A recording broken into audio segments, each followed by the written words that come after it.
चलिए अब आपको लेकर चलते हैं चंबा। हिमाचल प्रदेश के चंबा में चल रहा है रेस्क्यू ऑपरेशन जो वो खत्म हो गया, जहां पर सेना की चिनूक हेलीकॉप्टर की मदद से भरमौर इलाके में फंसे लोगों को सुरक्षित जगहों पर पहुंचाया गया है। ये बड़ी बात है, खुशखबरी है, अच्छी बात है कि उन सबको रेस्क्यू करके तस्वीरें आपके सामने सुरक्षित जगह पर पहुंचा दिया गया। ये सभी यात्री मणिमहेश यात्रा में शामिल होने के लिए गए थे, जहां आई आपदा में अब तक 17 यात्रियों की मौत हो चुकी है, जबकि बाकी को सकुशल सुरक्षित जगहों पर पहुंचाया जा चुका है। मणिमहेश यात्रा के दौरान फंसे श्रद्धालुओं को बचाने के लिए सेना ने फौरन ऑपरेशन शुरू किया था, जहां पर सेना के MI-17 हेलीकॉप्टर की मदद से 400 लोगों को सुरक्षित निकाला गया। साथ ही चिनूक हेलीकॉप्टर से भी बड़ी संख्या में फंसे श्रद्धालुओं का रेस्क्यू ऑपरेशन किया गया। बुधवार को भी 500 से ज्यादा श्रद्धालुओं को बचाया गया था और अब सभी श्रद्धालुओं को आपदा वाली जगह से बाहर निकाला जा चुका है।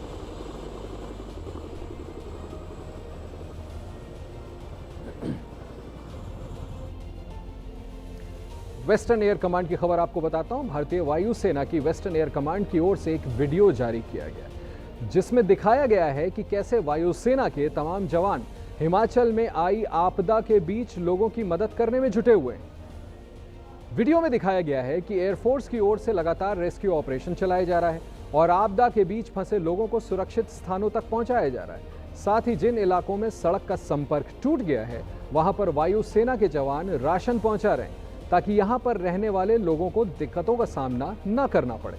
भारतीय वायुसेना के 4 हेलीकॉप्टर और 35 जवान दिन रात आपदा प्रभावित इलाकों में फंसे लोगों की मदद में जुटे हुए हैं, ताकि लोगों को वक्त पर हर संभव मदद मुहैया कराई जाए।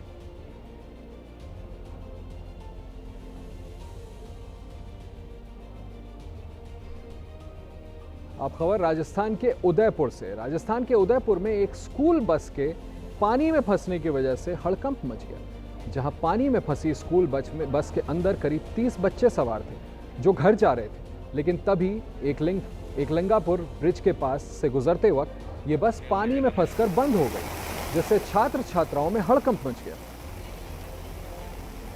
वहीं इसी वक्त उदयपुर ग्रामीण सीट से विधायक फूल सिंह मीणा भी वहां से गुजर रहे थे, जिन्होंने स्कूल बस को फंसा हुआ देखा तो वो अपने साथियों के साथ खुद ही मौके पर पहुंच गए और खुद ही धक्का देकर उन्होंने बस को पानी से बाहर निकाला।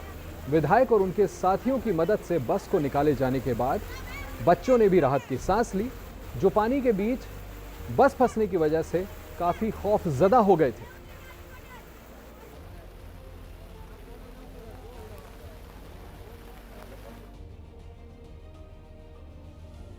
अब बात उत्तर प्रदेश के प्रयागराज की। यूपी के प्रयागराज में एक बार फिर बाढ़ का खतरा गहराने लगा है।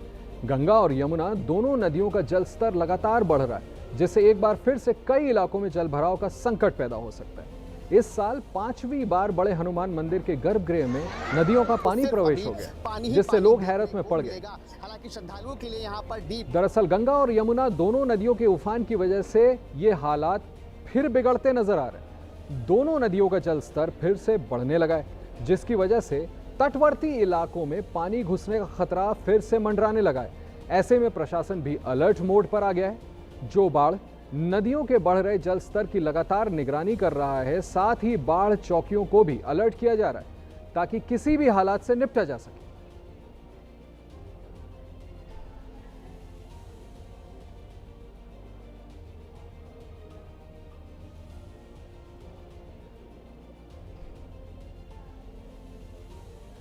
अब खबर पंजाब के लुधियाना से।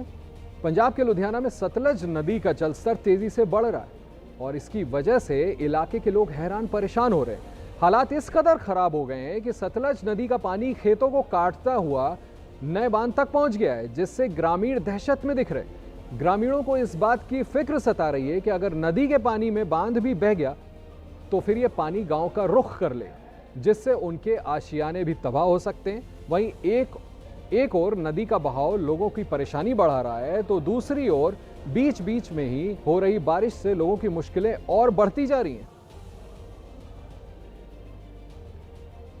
लुधियाना में भी सतलुज नदी का पानी जो है वो लगातार बढ़ रहा है और इस वक्त हम सतलुज नदी पर ही मौजूद हैं और आपको तस्वीरों के माध्यम से दिखाएंगे कि किस तरीके से जो नदी का जल स्तर है वो तेजी के साथ बढ़ रहा है। यही वजह है कि लुधियाना के तमाम गांवों पर जो बाढ़ का खतरा है वो मंडरा रहा है। और आप देख सकते हैं कि किस तरीके से नदी खेतों को काटती हुई आगे बढ़ रही है। यहाँ पर काफी बड़ा बांध था, लेकिन नदी के तेज बहाव में वो बांध पूरी तरह से बह गया है